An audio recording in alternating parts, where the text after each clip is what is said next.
الحمدللہ والصلاة والسلام علی رسول اللہ محمد صلی اللہ علیہ وسلم وبعد۔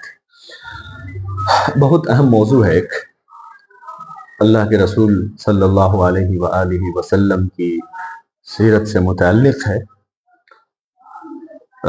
رسول اللہ صلی اللہ علیہ وسلم کی معاشرتی منصوبہ بندیاں، سماج کو کس طریقے سے ایک مضبوط اسٹرکچر فراہم کیا جائے، بہترین اور مضبوط بنیاد پر سماج کی عمارت کو کھڑا کیا جائے، ہر طرح کے جو فتنے اور فساد ہوں اس کو ختم کر دیا جائے۔ ظاہر ہے کہ یہی اللہ کے رسول صلی اللہ علیہ وسلم کی زندگی کا ایک بڑا مشن بھی تھا۔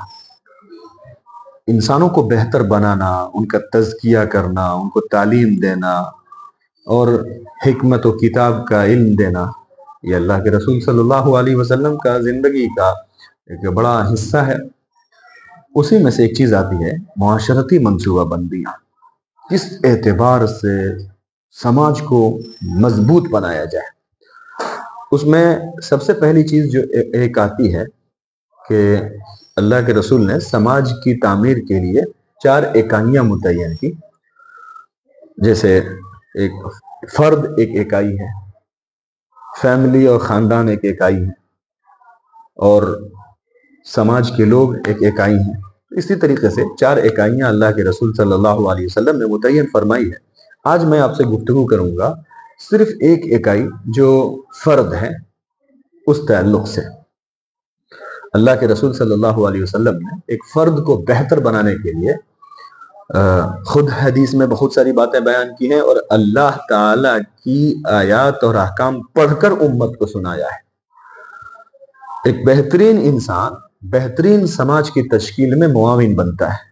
جب تک ایک انسان صحیح نہیں ہوگا اس وقت تک ایک بہتر سماج بھی بن نہیں پائے گا۔ اور انسان کو ڈرائیو کرنے والی، چلانے والی جو چیزیں ہوتی ہیں وہ 2 چیزیں ہیں، ایک دماغ ہے اور ایک دل ہے۔ اللہ کے رسول نے پہلا فوکس اس پر کیا کہ جب تک یہ دل اور دماغ صحیح نہ ہو جائیں یہ پورا جسم بیکار رہے گا۔ جب تک دل اور دماغ کی صحیح تربیت نہ ہو اس وقت تک ایک بہتر انسان نہیں بن سکتا ہے بہتر سماج بنانے کے لیے۔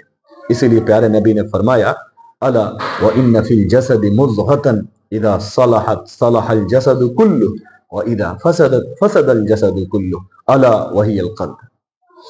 اے لوگوں سنو، انسان کے جسم میں گوشت کا ایک ٹکڑا ہے، اگر گوشت کا وہ ٹکڑا صحیح رہا تو جسم بھی صحیح رہا، اور اگر وہ ٹکڑا فساد زدہ ہو گیا، خراب ہو گیا تو پورا جسم بھی خراب ہو جاتا ہے۔ سنو وہ دل ہے۔ اس لیے دل کو صحیح کرنے کی تعلیم اللہ کے رسول صلی اللہ علیہ وسلم نے دی ہے، اور قرآن کے ذریعے سے یہ صاف پیغام سنا دیا ہے کہ جب تک انسان اپنے دل میں اس بات کو اچھی طرح نہ بٹھا لے، اس پر ایمان نہ لے آئے کہ اس دنیا کے بعد ایک آخرت کی جو زندگی ہے بہت اہم ہے، ہمارے اعمال کی بنیاد پر وہاں فیصلے ہونے والے ہیں۔ وہ دن ہار جیت کا دن ہوگا جس دن اللہ تعالیٰ فیصلہ کرے گا۔ تو جس کے اعمال اچھے ہوں گے وہ جنت میں جائیں گے، اور جس کے برے ہوں گے وہ جہنم میں چلا جائے گا۔ قرآن کی آیات پڑھ کر اللہ کے رسول نے سنایا یوم یجمعکم لیوم الجمع ذالک یوم التغابن ومن یؤمن باللہ ورسولہ ویعمل صالحا یکفر عنہ سیئاته ویدخلہ جنات تجری من تحتها الانہار خالدین فیہا ابدا ذالک الفوز العظیم۔ جس دن انسانوں کو اللہ تعالیٰ جمع کرے گا وہ دن ہار جیت کا ہوگا، وہ دن دھوکے کا ہوگا، تغابن کا وہ دن ہوگا۔ انسان دنیا میں بہت کچھ اپنے بارے میں خیال رکھتا ہے، دوسروں کے بارے میں خیال رکھتا ہے، لیکن اس دن جب فیصلہ سامنے آئے گا تو ہر انسان اچنبھا ہو جائے گا، کوئی ہارے گا کوئی جیتے گا، کسی کے بارے میں کوئی خیال تھا لیکن فیصلہ اس کے خلاف ہو جائے گا۔ جو بھی نیک عمل کرے گا اللہ تعالیٰ اس کو جنت میں داخل فرمائے گا۔ اس کے ساتھ ساتھ اللہ کے رسول صلی اللہ علیہ وسلم نے کہا کہ ایک بہترین سماج بنانے کے لیے ضروری ہے کہ انسان اپنے دلوں سے کینہ، حسد، جلن، چھل، کپٹ کو دور کر دے۔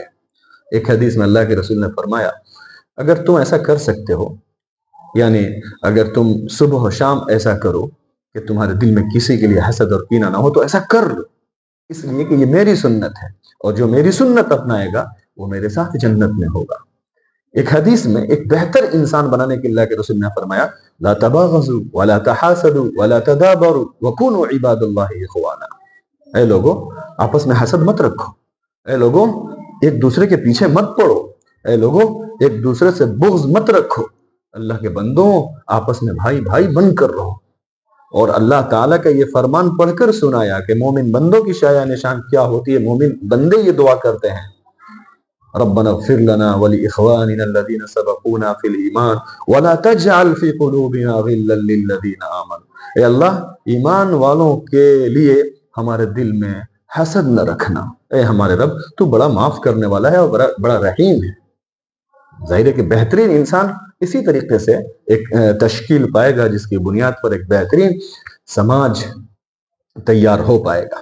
اسی کے ساتھ ساتھ اللہ کے رسول نے فرمایا ایک بہترین انسان کی تشکیل میں ایک جو چیز سب سے معاون بن پائے گی وہ یہ ہے لیس المؤمن بالطعان ولا اللعان ولا الفاحش ولا البذی.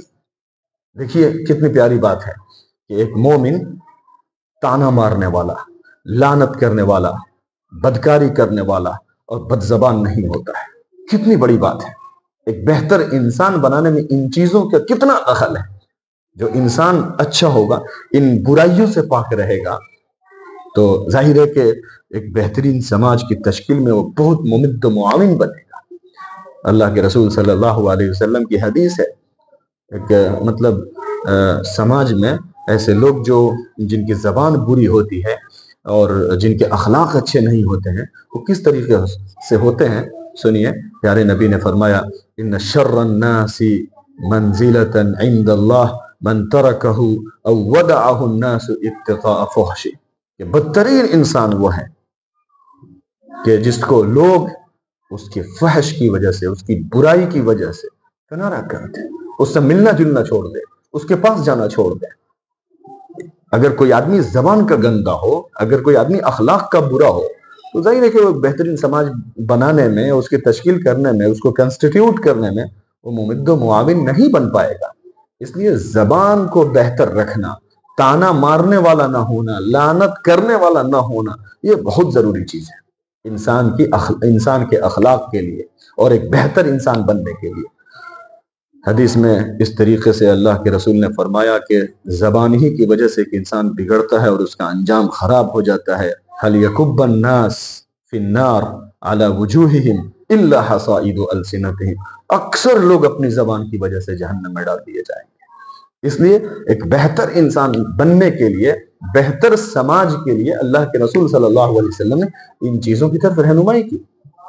اور اسی طریقے سے میں صرف اخلاقی اور روحانی تعمیر ہی پر زور نہیں دیا، بلکہ سلوک اور رویے کے اعتبار سے بھی ایک معاشرتی منصوبہ بندی میں ایک فرد کی تیاری کی طرف اللہ کے رسول صلی اللہ علیہ وسلم نے اس طریقے سے اللہ کے احکام ہم کو سنائے کہ اللہ کے رسول صلی اللہ علیہ وسلم نے اللہ کی آیت جو پڑھ کر سنائی وہ یہ تھی کہ کسی بھی انسان نے اگر کسی کو ناحق تکلیف پہنچایا تو اس پر اللہ تعالیٰ کا بڑا وبال آئے گا.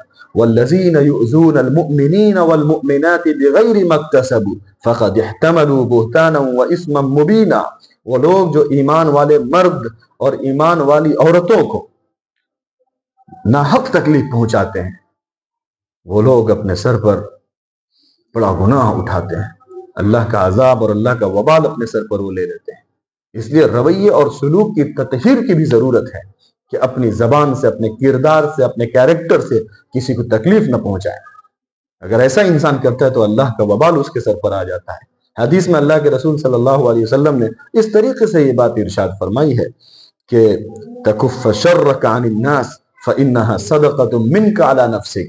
کہ تم اپنا شر لوگوں سے روک لو، یہی تمہارے لیے نیکی ہے. ایک انسان بے ضرر ہو، اس کی تعلیم اللہ کے رسول نے دی. معاشرتی منصوبہ بندی میں یہ چیز کتنی ضروری ہے آپ ان حدیثوں سے دیکھیے. ایک حدیث میں اللہ کے رسول نے فرمایا المسلم من سلم المسلمون من لسانہ ویدہ. کہ بہترین مسلمان وہ ہے کہ جس کی زبان سے، جس کے ہاتھ سے، اس کے اخلاق و کردار سے لوگ تکلیف میں نہ جائیں، لوگوں کو تکلیف نہ ہو. بلکہ یہاں تک کہ فرمایا گیا قرآن پاک میں کہ جو لوگ دوسروں پر ظلم کرتے ہیں، ناحق ان کو ستاتے ہیں، گویا کہ وہ اسلامی معاشرہ کے ممبر بننے کا حق کھو دیتے ہیں. جن کا ایمان ظلم سے آلودہ ہو جاتا ہے وہ امن اور سکون سے نہیں رہ سکتے ہیں. الذین آمنوا ولم یلبسوا ایمانہم بظلم اولئک لہم الامن وہم مہتدون. وہ ایمان والے جنہوں نے اپنے ایمان کو ظلم سے آلودہ نہیں کیا ان کے لیے امن و سکون ہے، وہ ہدایت یافتہ ہے. اس کا مطلب یہ ہوا کہ جو لوگ ایمان کے بعد دوسروں پر ظلم کرتے ہیں اور اپنے ایمان کو ظلم سے آلودہ کرتے ہیں ان کے لیے امن نہیں ہے، وہ راہیاب نہیں ہے، وہ ہدایت یافتہ نہیں ہے. اور پھر اس کے بعد اللہ کے یہ احکام پڑھ کر سنایا لا تفسدوا فی الارض بعد اصلاحها ذالکم خیر لکم ان کنتم مؤمنین. کہ زمین پر اصلاح کے بعد فساد مت پھیلاؤ، فساد مت مچاؤ، یہ تمہارے لیے بہتر ہے اگر تم ایمان والے ہو. تو ان قرآن کی آیتوں سے اور احادیث پاک سے یہ بات سمجھی جا سکتی ہے کہ ایک بہتر سماج کے لیے ایک بہتر انسان بننا کس قدر ضروری ہے. اور ان حدیثوں کے پیش نظر ایک اچھی سوسائٹی اور ایک فرد جو اس سوسائٹی کا اکائی ہے اس کو بھی بہتر بننا چاہیے. اللہ تعالیٰ سے ہم دعا کریں کہ اللہ تعالیٰ ہم سبوں کو جو ایک معاشرتی منصوبہ بندی کا جو خاکہ پیارے نبی صلی اللہ علیہ وسلم نے کھینچا ہے اس پر پورا اترنے اور ان باتوں پر عمل کرنے کی توفیق عطا فرمائے. وآخر دعوانا الحمد للہ رب العالمین.